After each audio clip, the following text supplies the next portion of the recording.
नमस्कार दोस्तों, ये वीडियो हमारे बीएसटीसी के साथियों के लिए है। कई दोस्तों ने पूछा था कि लास्ट के समय में एसटीसी के एग्ज़ाम के लिए हमें क्या करना चाहिए। तो आपको पता है कि अभी प्री डीएलएड के एग्ज़ाम के लिए 13 से 14 दिन बचे हुए हैं। तो अंतिम समय में मैं आपको सजेस्ट करूँगा कि जैसा कि मैंने किया था, मैं अपना अनुभव बता सकता हूँ। तो अंतिम समय में आपको मैराथन क्लास क्यों देखनी चाहिए, मैं आपको ये बताना चाहूँगा कि पहली बात तो मैराथन क्लास देखने से आपको ये फ़ायदा है कि एक क्लास में आपके लगभग एक सब्जेक्ट के सभी टॉपिक्स जो है वो कवर हो जाते हैं। आपको लगेगा कि हाँ, मैंने इस चीज़ में ये पढ़ा है, तो आपको मतलब कोई पीछे छूटने का डर नहीं है। नहीं तो क्या है कि अब आप 10 दिनों में अगर पूरा जितना भी आपके सब्जेक्ट है वो आप एक साथ देख नहीं पाओगे।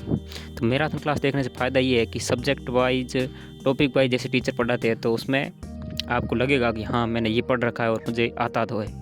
आपको कॉन्फिडेंस जागेगा। और दूसरी बात जो महत्वपूर्ण ये है कि कम समय में आपको ज़्यादा से ज़्यादा रिवीजन देखने को मिल जाएगा। और मैराथन क्लासों में ये भी फ़ायदा कि वो ज़्यादातर क्लासेज में क्वेश्चन के माध्यम से एक प्रैक्टिस करवाते हैं। तो उसमें क्या है, बहुत सारे PYQs भी रहते हैं, MCQs आधारित वो क्लासें होती है, तो आपको इससे निश्चित तौर पर लाभ मिलेगा। अब मैं ये इसलिए बता रहा हूँ कि मैंने ऐसा किया था।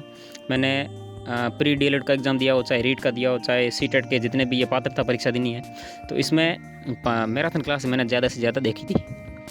एक बात तो आपको समझनी होगी कि मैराथन क्लास का फ़ायदा आपको तभी मिलेगा जब आपके सिलेबस पहले से ही किया हुआ होगा। ऐसा नहीं है कि आपने टॉपिक पढ़े नहीं है, सीधे आप मैराथन क्लास देखने बैठ जाओ तो उससे फ़ायदा नहीं होगा।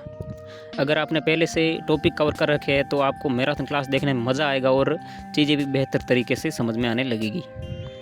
तो मेरा ये सुझाव रहेगा आपको कि आपने सिलेबस कर लिया और आपको लगता है कि हाँ, मेरे को जो पढ़ा वो याद है, तो रिवीजन के तौर पर आप ज़्यादा से ज़्यादा मैराथन क्लास दे सकते हैं। और आप किसी भी तरह का आपको कोई डाउट है तो आप मेरे को कह सकते हो। जितना मुझे नॉलेज है मैं बताने का प्रयास करूँगा। धन्यवाद।